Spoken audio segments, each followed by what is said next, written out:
short introduction. Our next talk is a good guy being a bad guy, and he ruins people. No more introduction needed. Mr. Street.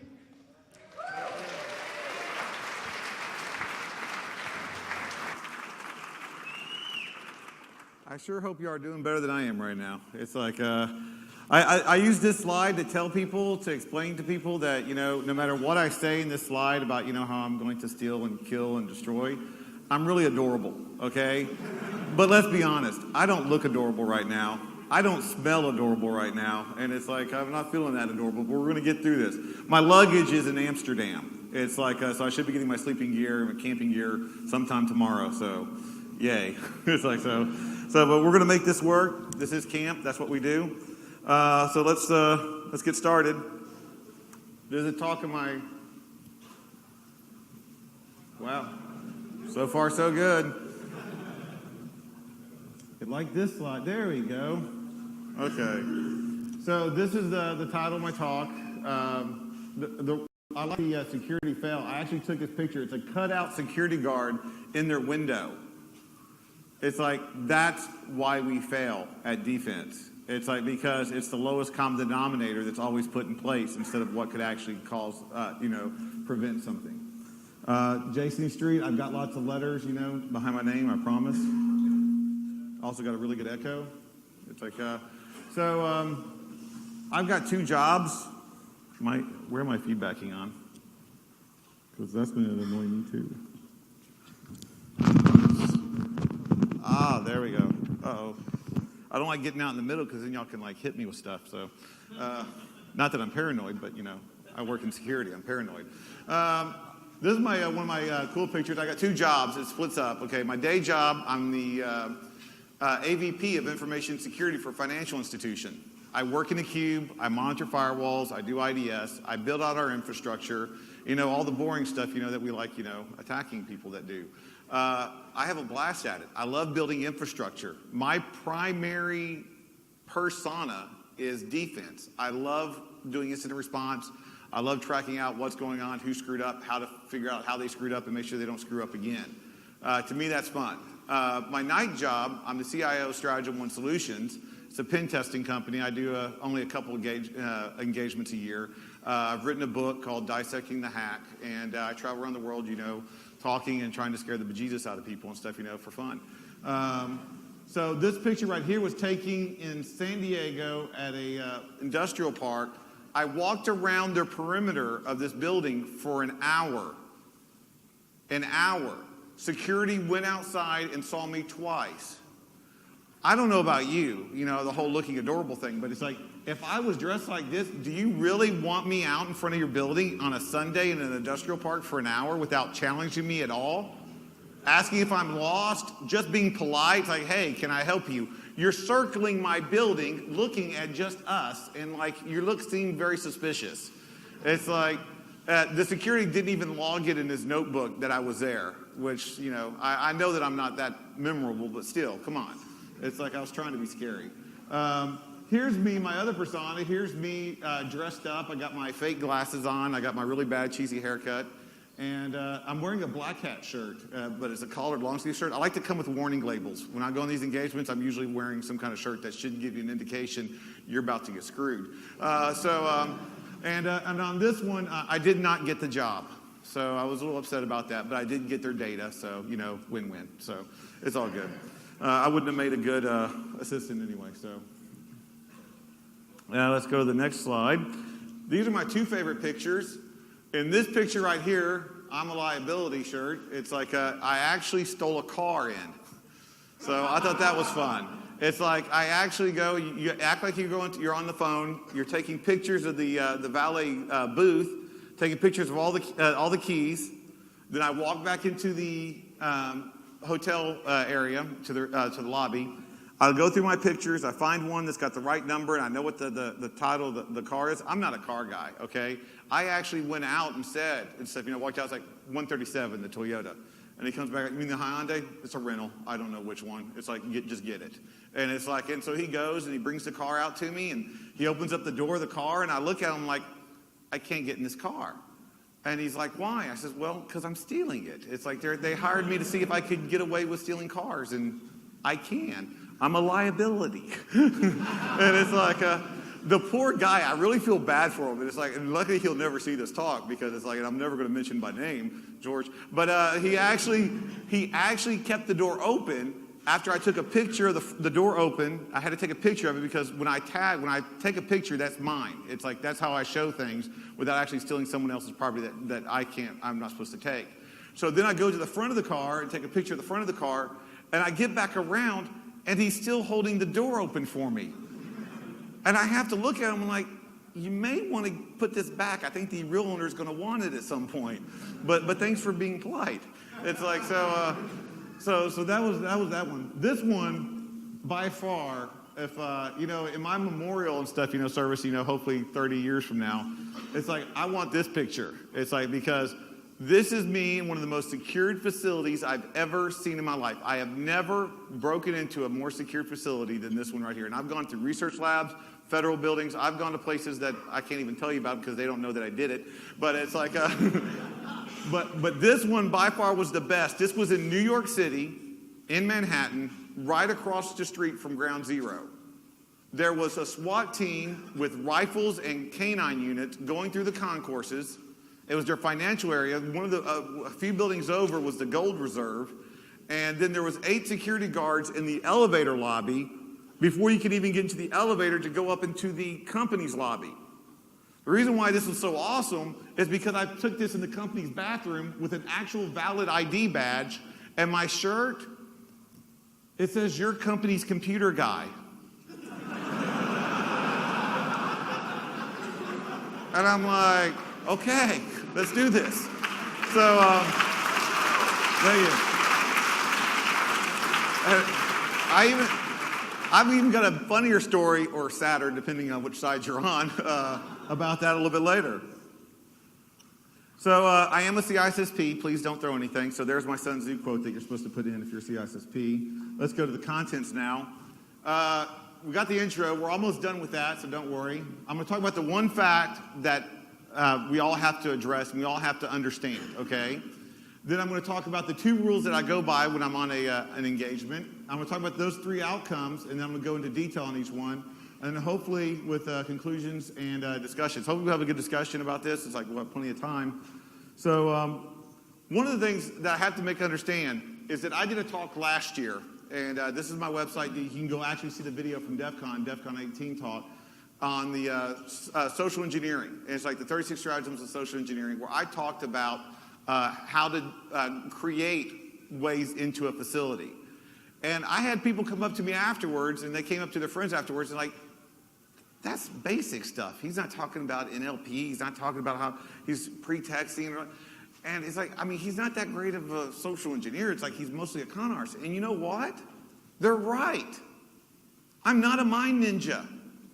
I'm not some expert in social engineering. This is not my primary job. I am 100% successful on every engagement I've been in.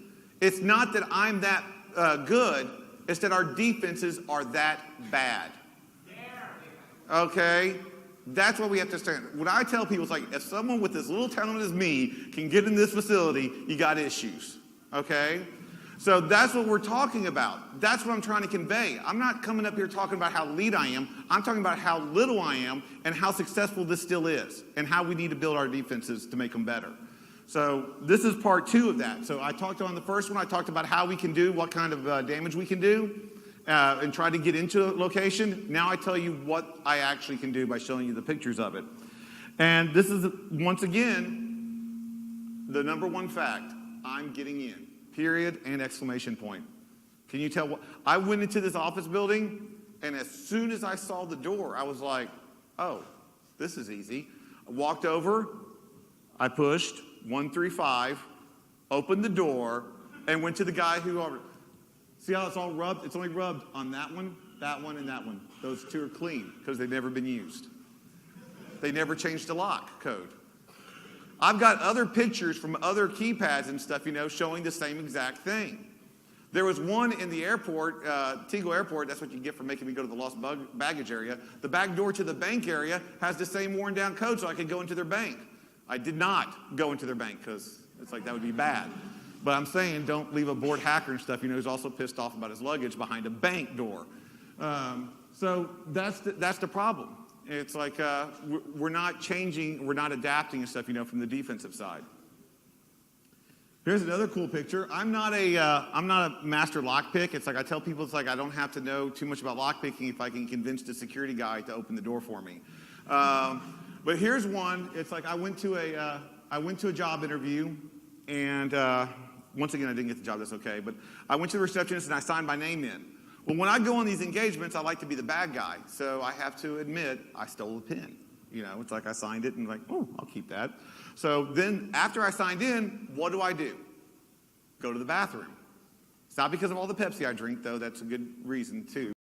No, it's because of the fact that I wander. I can never seem to find that bathroom, when it's just right there. It's like it takes me hours sometimes. I wander around looking for that bathroom. It's like it's got to be here somewhere, So I'm there after I signed in. I'm wandering around looking for the bathroom, and I find this employee entrance in their secured section. It's like we don't need to discuss how I got into the secured area. It's like I was wandering, and I saw this door, and they've got this is a research facility. So I'm like, okay, this is probably high tech. It's a little rod that's right here that locks the door. The door grips onto it and locks. Okay. So so I looked at that and I'm like, if only I had a condom or something of nature that could just wrap around that, make it so it won't latch, and then it still closes. And then I remembered, oh yeah, I just stole a pin. That's the pin cap over the door latch. The door shut with no problem. It did not latch. 30 minutes later, I come in through the employee entrance. So it's like, that was just to spur the moment, just not even planning. It's like, but now I do carry big pins with me just in case of this emergency. But but that's another kind of circumvention. Here's another one. This shows the extent of my lockpicking skills right here.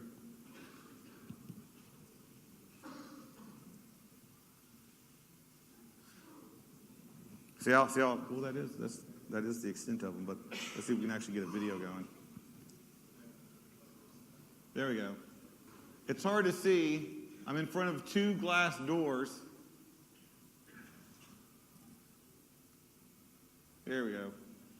And two glass doors. And I'm sticking some cardboard through the door.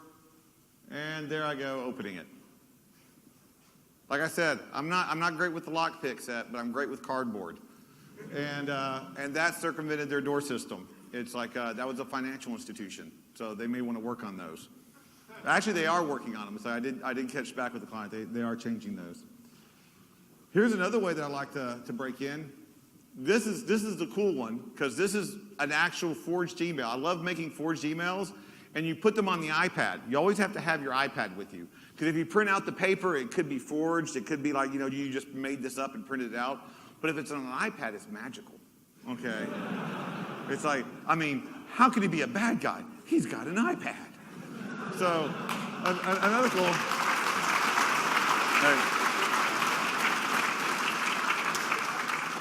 So another thing, let's go through, because we got plenty of time, so I'm going to go through this. One of the key things that you do is you always forward the email once to yourself, okay? So this is all fake, 100%. I have to forward it so these will stay blue. Because when they stay blue on the internet, so therefore it looks like I faked those email addresses that I eventually forwarded to myself, but then they became hyperlinked, like I had actually sent them to the actual people. So when I'm doing recon and research on a facility, what I try to do, the most I want to do is 2 hours on Google. When I have to, when the client asks and stuff, I'll do a scope out and stuff, with Maltego, and I'll go and do the research and recon and all the websites. But I want 2 hours in Google because, once again, it's like I think Lulzsec has done pretty good to show us and stuff, It's like no matter how elite you get and stuff, if you still got SQLi going, it's like, come on, seriously. It doesn't have to be the elite stuff when someone can just, use Google for 2 hours and walk into your front door. So I found out that this company had a new owner. And so as the new owner, I call him the collateral owner because I'm not really going after him. I'm going after the victim's company. And so the collateral owner sends an email to the victim's CEO, and he says, I'm doing issues at the victim company.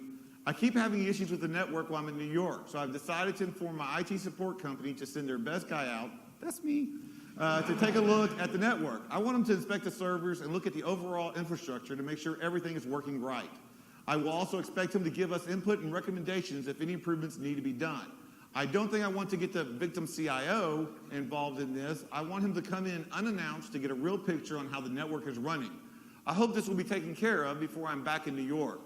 I have CC'd the head of my IT support team, the Collateral CIO. I don't know who he is.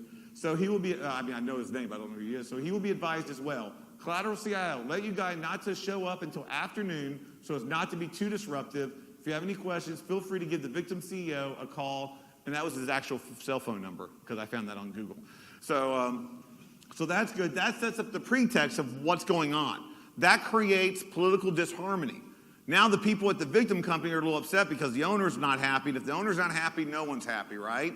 So it's like, so then the Collateral CIO sends me a letter, saying, as you can tell from this email, Collateral owner is not very happy and would like this resolved quickly. You will need to drop what you're doing and get over to the victim company tomorrow afternoon. If you have any questions, contact me or the person at the location at the number below.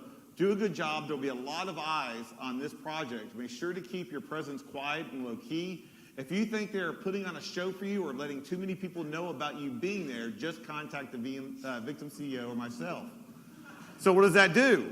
That says, of course you weren't supposed to know I'm here. This just says this is the reason why I'm not here. You've got to give me full access or you're in some serious freaking trouble because I've got a lot of people coming after this and I don't want to be here. It's like, this was a last minute project, so help me out with it.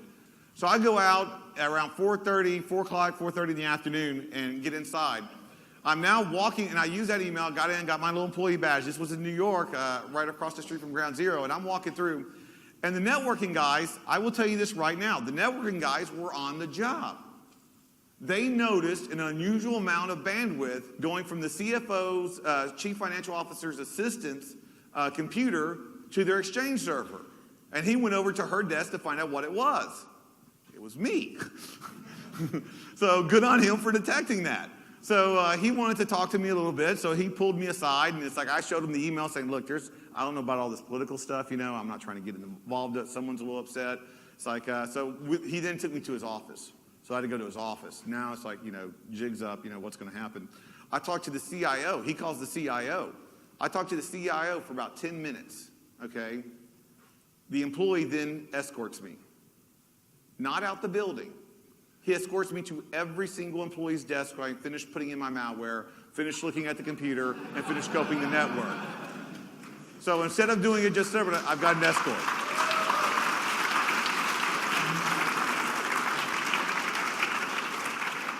That's why it's in my slide deck, because this is a freaking awesome letter that I wrote on this one. So I was really proud of it.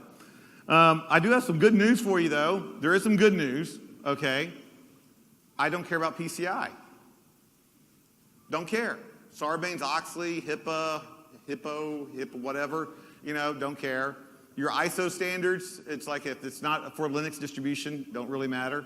It's like all I want to do is F you up, okay? I'm not trying to find out if you're compliant. I'm not trying to audit your network. I'm seeing what I can steal or destroy from it. Okay, so when I do that, I do two simple rules from the movie Serenity, which was a great television show in America and stuff on Fox. May they die in a fire for canceling it, called Firefly. And those, thank you. It's like, and those two simple rules are quite simple. Is I aim to misbehave. Let's go be bad guys. That's all I've got. That's all I got working for me. It's like I'm walking through. It's like, yeah, I'll steal that pin. Oh, that's the door. Oh, I'll flip that lever. It's like, oh, yeah, I'll start that fire. Yeah, it's like, so that's what I do. Because quite frankly, we have to understand, it's great that you're audited. It's great that people are looking at your security standards and practices, okay? But when the bad guys come after you, they're not checking your policies and procedures. They're not going to play fair.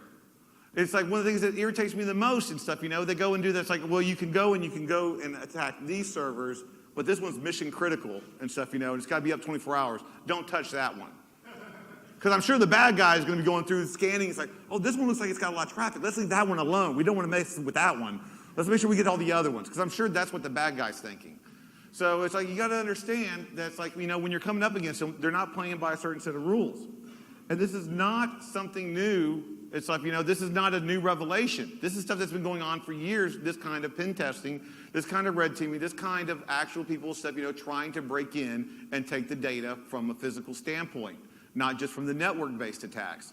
This is from the movie Sneakers, where it says the bank employee asked Robert Redford, which is that guy, it's like, so people hire you to break into their places to make sure no one can break into their places. And the guy says it's a living. The bank employee hands him the check and says, not a very good one. Well, guess what? It is now, so yay. It's like, and this was from 1992. So this is not a new concept. It's like, so we have to keep going and making sure that we're still doing this. It's like we're still looking at our perimeter. As the harder and harder that we make it to go in through the network side of it, the easier it seems for us just to walk through the front door and get it that way.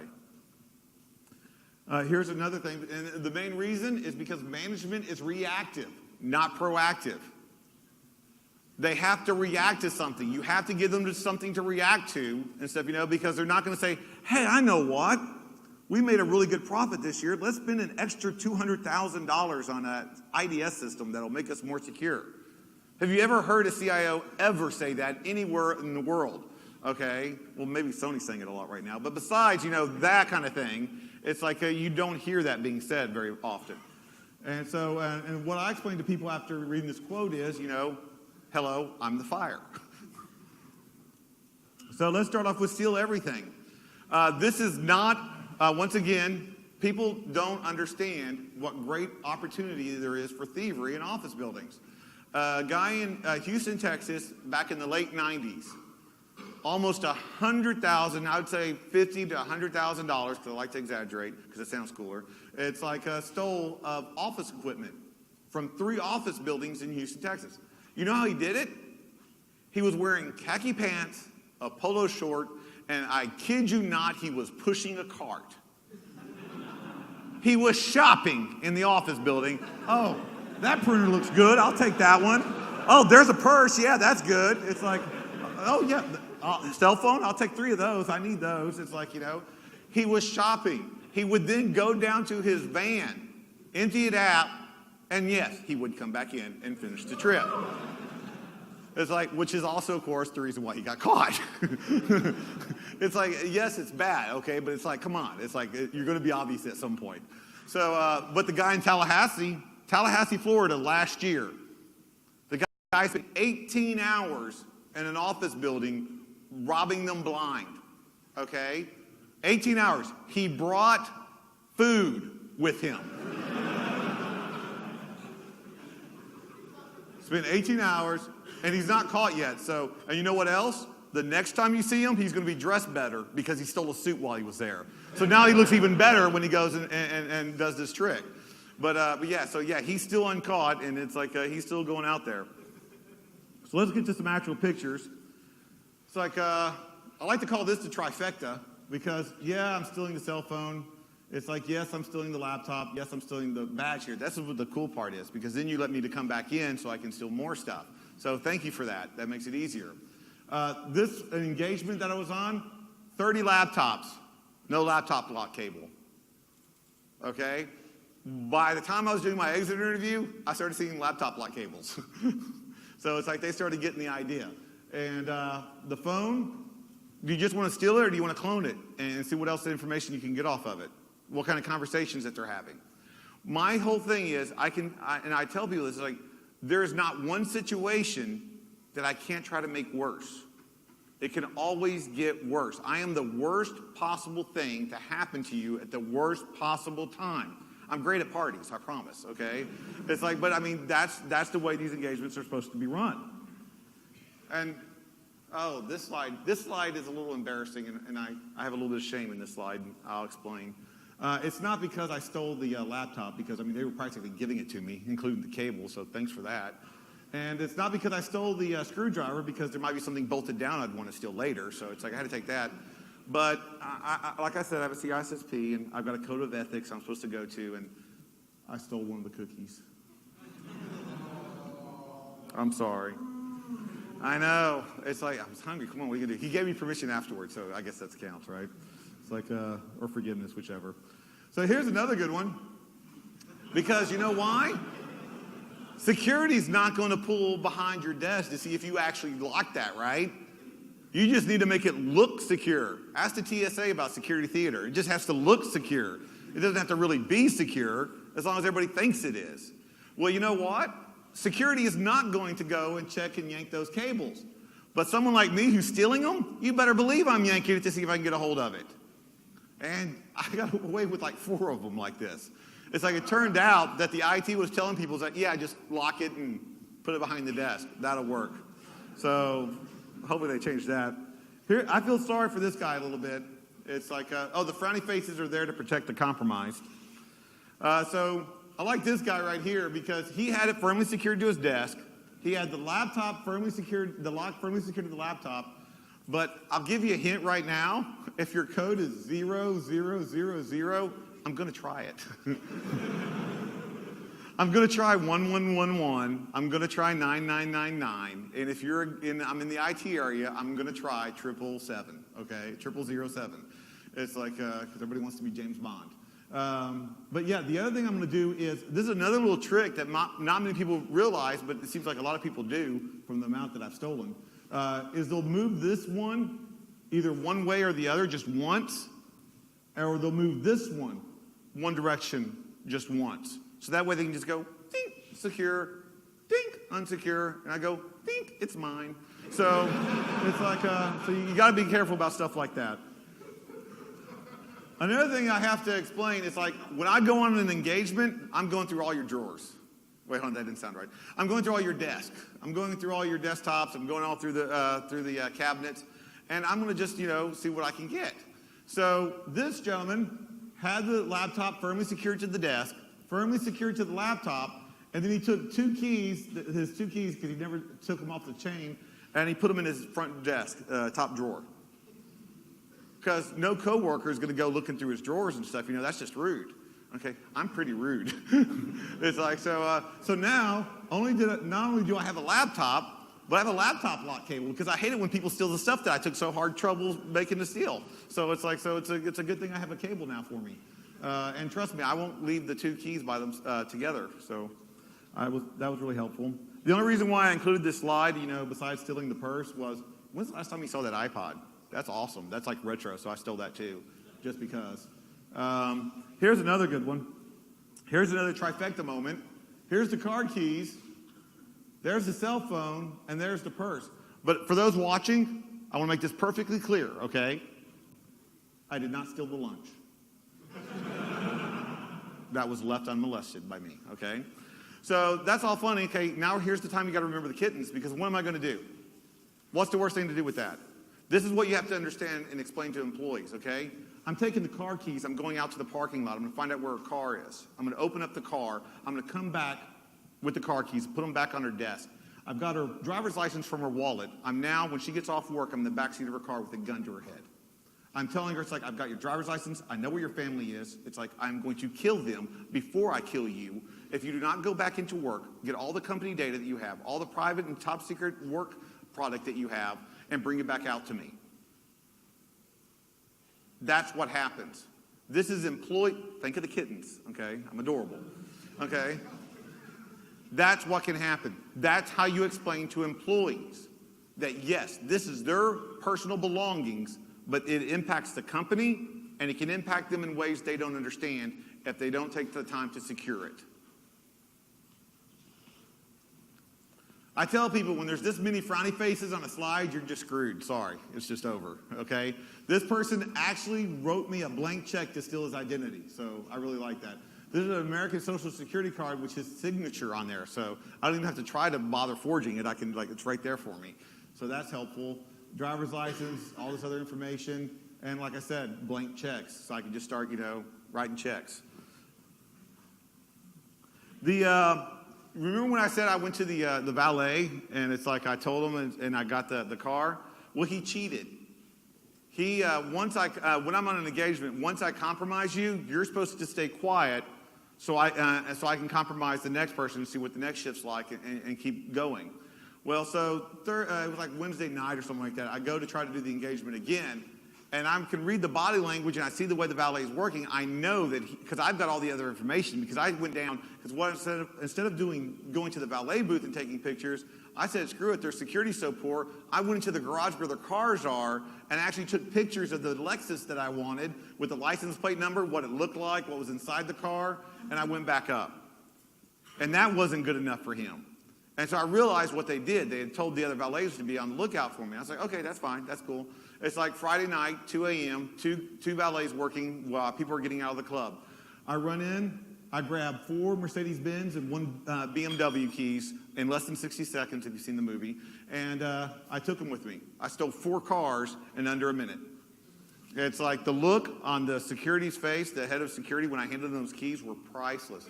I wish I could put it in the slides. I still keep it on my desktop because it's awesome. It's like, he's just like, and I'm like, yes, it's just that easy. That's for me, tell them I'm busy. So what else do we do here? We got to start doing better countermeasures. One of the key things that I say here is never allow people to tailgate. Never allow people to come in after you. We like to be polite. And when you're in an office environment, you don't want to be rude. So you know what? That's awesome. I'm coming in a wheelchair, and I've got a box on it. He says, man, Jason, you're a douchebag. I said, yes, I'm a bad guy. I'm about to steal from you. I don't really care if you think I'm a douche because I'm in a wheelchair. It's like I'm there to steal from you. I'm there to do bad things. So I'm going to roll up in that wheelchair, and it's like I'm just like, can you open the door? Are you going to be the jerk that's not going to let me in? You should be. The answer is you should be. If you're giving them the proper respect and credit and stuff that they are just like everybody else. They deserve the same kind of treatment. I'll be like, dude, let me see the badge. I can stay here all day. You have to be, it's a secured environment.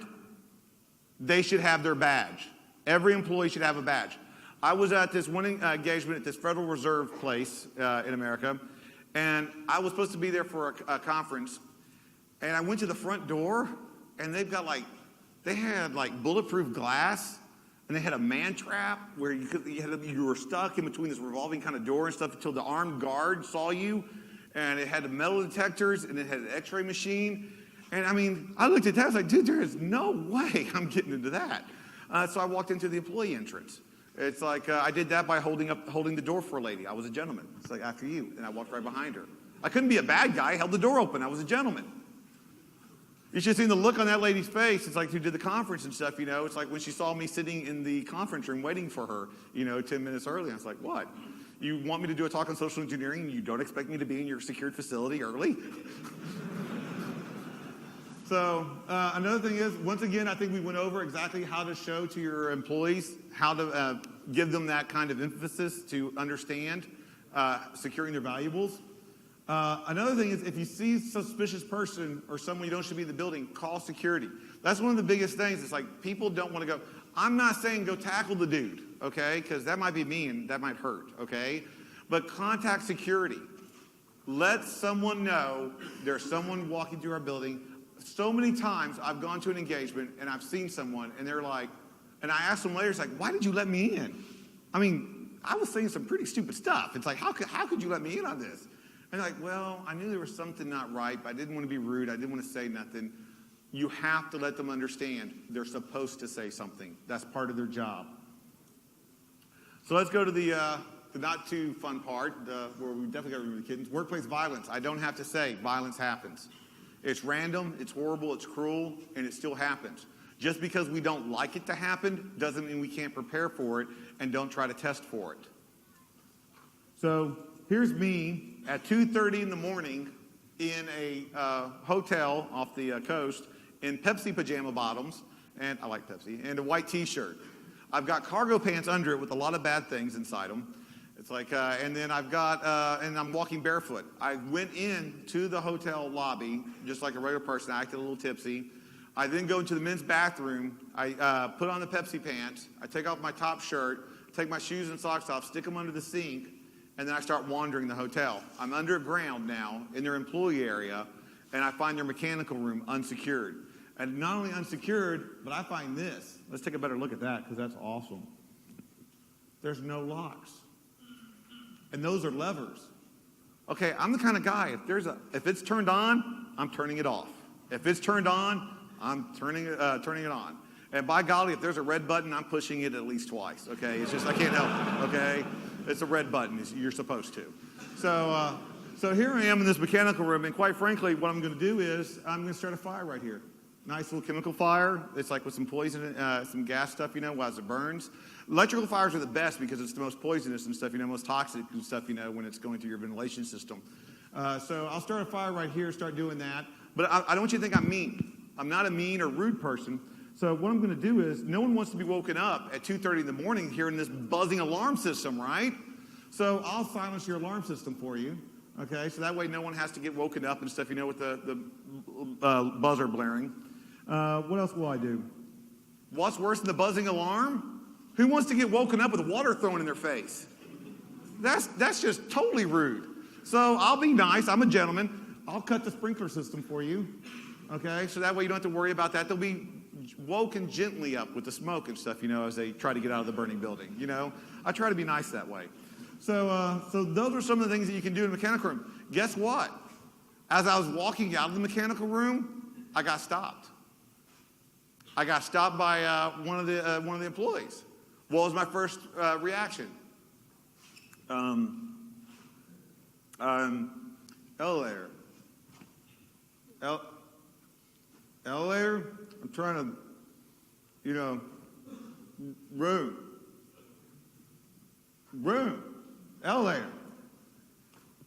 Okay. And he walked me to the elevator and let me back up. So thank you for that. It's the best drunk impression I can give. A good place to kill people? In the kitchen. You think most accidents at home happen in the bathroom or kitchen or whatever? I think it's the bathroom. Well, in hotels, it's the perfect place because I can selectively kill someone, or it's like, I can just take out a whole floor, with some of the equipment that's there. But you're like, Jason, how can you do that? It's like, well, let's watch a video. Is there any law enforcement from Malaysia in here? Okay, good. Here's me in a Malaysian hotel. I promise I almost got can we turn the lights down a little bit? Because it's going to just be a black blob, and I'm just going to lie and say it's even leader than it is. So, okay, there we go. That should be a little bit better. So let's watch me walking through a Malaysian hotel. Let's wait for it to catch up. What I decided to do was just do this video and just show exactly some of the things you can do. So here I am walking through the front doors. I don't edit this at all. I didn't want you to think that I got caught or something happened and stuff, so it's like I'm edited to make it look better. So you get to see the stupid stuff too. Because here I go, and I make the wrong turn. I didn't know it was the wrong turn because I've never been in this back area before. But if I wanted to steal some tables or something, it's like I found the right place to steal the tables. Because it's like I come down here, it looks promising, and there we are, tables. So I was like, wow, that's disappointing, and they're going to laugh at me when they see that, so let's go do something else. So let's keep going. Now, if you get seasick, please look away for a little bit, okay? Because this makes me a little nauseous and stuff, and I'm the one that took it. So we go down this hallway.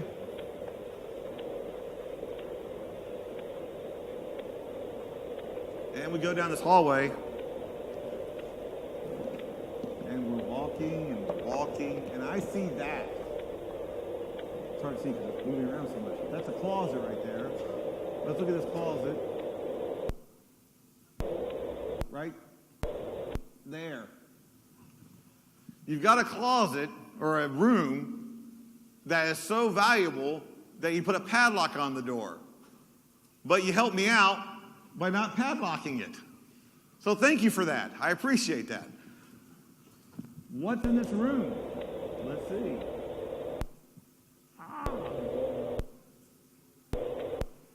There's a delay. Okay, you can't see it. Warning, hazardous chemicals. Okay? It's like, hopefully your speed readers caught that. It's like, so warning, hazardous chemicals. I did not go in with an AK-47. I did not go into that hotel with an Uzi. I did not have any kind of poison with me. I just walked out of that room with napalm. I just walked out of that room with poison. well, what fun can we have now? Let's see. So the first thing you want to do is you want to get to a place where you can disperse this and do bad things, right? So that's going to be a long walk trying to find a place like that, right? Let me turn around and, oh, look, I'm in the kitchen. Let's keep walking around. Let's say hello to this guy here, because he didn't say hello to me. He was rude. And so there's all the food supply that I've poisoned. Even if you detect the poison and realize that your stuff, I've just cost you thousands and thousands of dollars worth of food stock. There's all the fruit and vegetables that I can taint and damage. Here's some other rooms that I didn't bother going in because, you know, the whole permission thing wasn't really set out in stone. Here's where I start the mechanical fire, but look, there's two guys. I'm screwed. I'm in some serious trouble. I'm going to initiate social engineering countermeasures. Here it goes. There it goes. And that's how I got past it. You see, my social engineering countermeasures. I went, hey, how's it going? Kept walking. It was going okay. So it was all good. So let's keep going through. Now, another thing is, hotels are really good at are protecting the guests that stay there. You know, they've got their systems all locked down. They got people guarding the booths all the time, so you can't go look behind, see who's staying where. You can't call and try to social that very well, but that's okay, because there's every person's name, hotel room number, and what they're having for room service right there. So who needs the computer? I go low tech. So there's a good room. Now at this point, I'm thinking, and you probably think it's like, dude, Jason, you're walking around a hotel. How's that cool? It's like, so you're right. It's like, I mean, even though I could, you know, destroy everything, that's not as cool as, you know, actually going and trying to talk to someone. Because remember, I'm in Malaysia. I don't blend in Malaysia, okay? So especially when I'm wearing jeans and a shirt that says hacker on it, warning labels. It's like, as I was walking through doing this. So I said, you know what? It's not that impressive. Let's go say hello to somebody. So here we go. It's like I'm going to the head chef and the manager of the hotel and stopping in and talking to them. I have no idea who they are. But there they are, having a meeting. Are you using Wi-Fi or cable? I'm asking them if they're using Wi-Fi or cable. They're using cable. It's, if I wanted to, I could have had them get up off the desk and actually gone in and started working on his computer. But I didn't want to do that. I like the way they're smiling and the way the other guy was photobombing me in the background. That was it. There was no other questions. There was no other thing. I just walked in, talked to them, and it's like, and then left. Not one person questioned why this guy was walking through their hotel and going through their private areas and stuff, you know, unescorted. So the manager said it was okay afterwards, after I showed it to him what the problem was. No one can arrest me now. So what can we do? Well, there's a couple things that we need to do. The key thing is you need to set up a code word. You need to understand that bad things can happen. Just because you don't want to think about it doesn't mean they're not going to happen.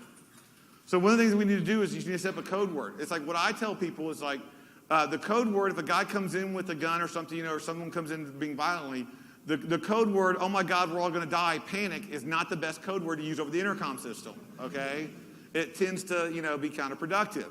So I say use the code word like Mr. Periwinkle to HR. Mr. Periwinkle to HR. The only reason why I say that is because I'm hoping somewhere there's a code Periwinkle. It's like, I mean, not that there's a code Periwinkle actually, but someone writes down that we need to have a code Periwinkle. So another thing that you can do is you need to conduct routine safety checks, maintenance of features in and around the workplace, including emergency exits, alarms, security lighting, surveillance cameras, and or metal detectors. I tell you this is a common thing. I tell you this happens all the time. It happens so much, unfortunately, that I got this information off workplaceviolencenews.com. There's a news site dedicated to this. How horrible is that? So this is where I got this information, but the key thing is to do those checks.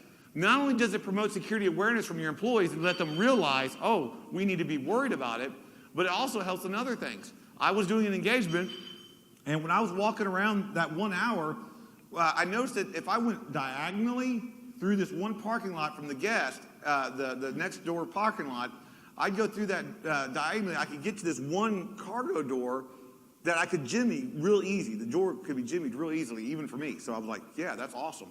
But there was this camera that was like right there, and I didn't know if it was going to be able to see me or if it was like looking directly over me. It's like I didn't know where it was placed. And so I told the former security guy of the company, I said, dude, it's like, I think this would be a good place, but that's all I found from the physical side of it, from the outside. He said, oh, no, that's good. We got the cameras covering it right where it needs to be. You'll be spotted instantly. Let me just go show you. So he takes me to the security room. It's empty. He then turns on all the computer TV monitors because they were turned off. The one camera, I kid you not, that was not working was that one. I looked him dead in the eye and I said, oh, I guess I wasn't the only one that had that idea. You might want to check your inventory right now. I did mention he was the former security guy, right? Okay, good.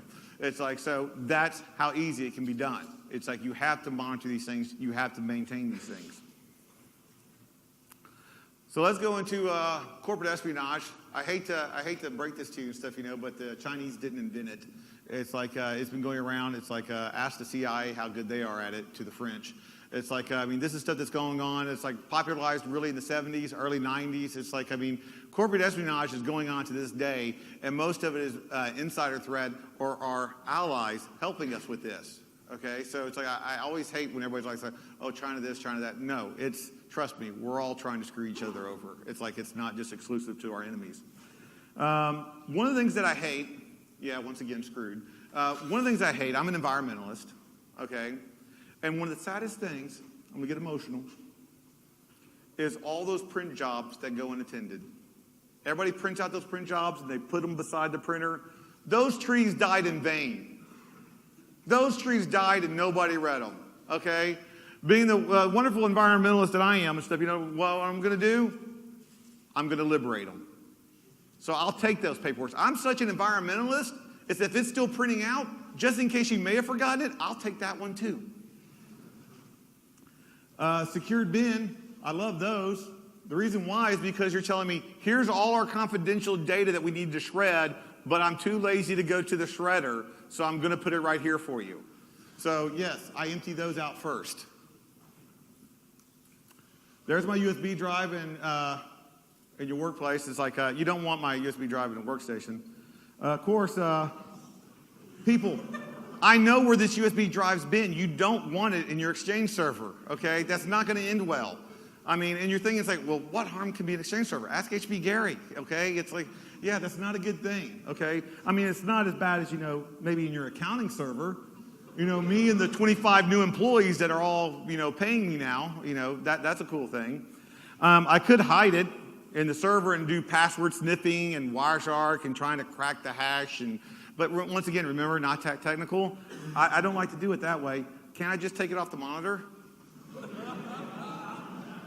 I want you to know I gave them the benefit of the doubt. I tried leave blank bracket first, okay?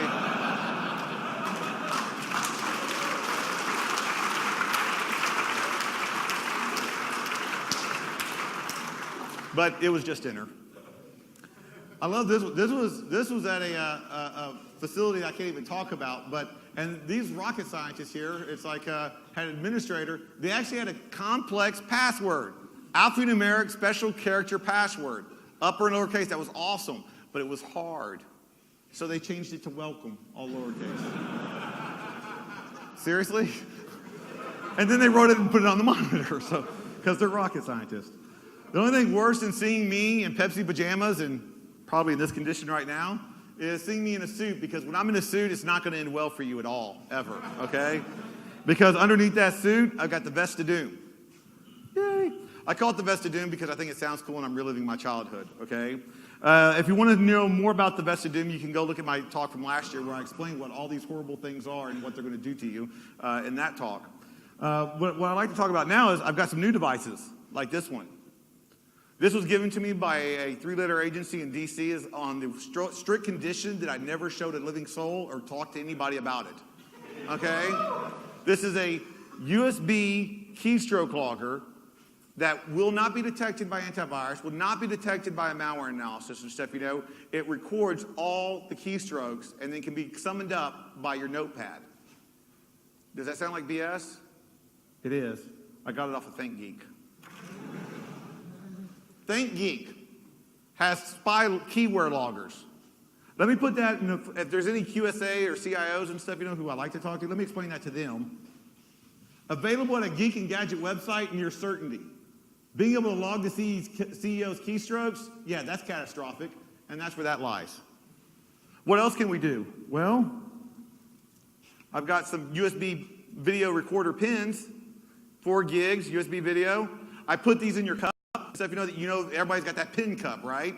Put that in there so I can record your data and what you're doing on your daily business. Keep one in my pocket for me. When I'm the mechanic, of course, I got my USB 8 gig video recorder flashlight recording. I took that video in Malaysia off of my 4 gig video watch. That's why it was so shaky. And then also I can use the iPad 2 to do the damage as well. And to get those kind of devices, you have to be in a select group of people to be able to find even where to acquire that kind of equipment, okay? I'm going to help you out with that. You've got to be a frequent flyer. SkyMall. It's like, that is, how hard is it when an executive going from, Des Moines to New York can go through and say, oh, I can steal my boss's data with this stuff. This is awesome. This is not a serious threat of corporate espionage. This is your regular employees having access to data that can destroy your company. Here's another device. I love this. This is the Pony Plug. The reason why the Pony Plug is so cool is because you don't realize it's a computer that's tunneling into your network and it's bypassing your controls by going through Wi-Fi. So I've got to connect it to the Ethernet. It acts as a bridge, so I can then connect to it. From outside, and I don't even wait till the car. Heck, I've got Backtrack 5 on this tablet and stuff, I'm actually phoning you from the lobby. So it's like, and I plug those in, and this was actually at 4 banking branches that I did off the West Coast. I actually made the bank branch manager get up out of her seat so I could plug this in behind her desk. I was telling her, it's like, yeah, I got the voltage regulator, I got to check the voltage regulator, so it's like, you got to help me out here. It's like, let me go and check to make sure all your computers have UPS units. I was using a name I could not verify. I wrote it down. It's like, I didn't have any ID to back it up. Company that didn't exist and a phone number that was wrong. It's like, they let me through the teller area, they let me through the bank area, they let me through the branch. If I had a ski mask and shotgun, they knew what to do. Walking in with the computer, it's, okay, sure. Walking with shotgun and ski mask, maybe a couple thousand, or I'm dead. Walking with a computer, I'm walking away with millions. So there's an incentive there. So corporate espionage, it's going to be real simple. Stop printing. Think of the trees, okay? Or think of me because I'm taking them, okay? Either one, it works out. So, like I said, I'm mostly blue team. It's like I like to be the defensive guy. So what do? We got to start explaining to our employees that they're part of the security process. Every employee in your company is part of the security program. Start educating them, empowering them, and enforcing that belief. Make them start understanding that. And so there's some good links, and tackles me on stage. Let's go from there. I was told I had an hour and a half. You have an hour, but you were fine, right? I was lied to. Who social engineered me up on the stage? There we go. We are very sorry. No, that's okay. Because of the fact that it's like I talked way too much as usual. If you want, I'll be right outside and we can have a question and answer area and stuff. Actually, we do have 5 minutes left. We do have 5 minutes? Question and answer, yeah. Well, then I wanted to talk. If you have more any stuff about questions, this. please come right there next to the projector, and we'll take your questions. Are there any questions? Put your hands up. There is a question from the Flow Control Angel. Yes. Yeah, one question is, did you ever get caught? No, 100%. I have gotten caught, but if I've gotten caught, I've talked my way out of it, or I've actually got them to help me more, or I've used a fake engagement letter, which I talk about in my last talk. It's like I use a fake engagement letter, which then tells them why I'm supposed to be there and for them to assist me carrying the equipment out. So it's like I've never gotten caught where it's like the police had to be called or they called BS and I had to explain exactly why I was there. Never, not once. Yeah, and the other question is, what was the hardest reaction? What was the hardest reaction which were coming against you when they found out there is something going on, what you do? I usually, It's actually just totally just making it up as I go along. It's like it depends on where I'm at or what kind of identity. I'll go as an electrician. I'll come in as a computer IT support guy. And based on how I'm going in is how I explain it. But the first thing you always do is you say, oh, no, you've got it wrong. This is what was supposed to happen and stuff, you know. So it's like, if you want me to help you out of this and stuff, you know, I'll help you and stuff, you know, so you understand it so we can go back to doing our work. Because no one wants confusion. No one wants things to go wrong. So you use that against them. It's like in your day-to-day job, you don't want extra work. You don't want something unexpected to happen that you have to deal with. So I create that unexpected thing, but then I go and say, hey, I'll help you deal with it. And that's how you do it. Thank you. All right, Mr. Street. Thank you very much. Are there any questions left for the speaker? Okay then. When you go, please take a look under your seat. If there is any trash, garbage, take it out with you, please. Make our lives easier.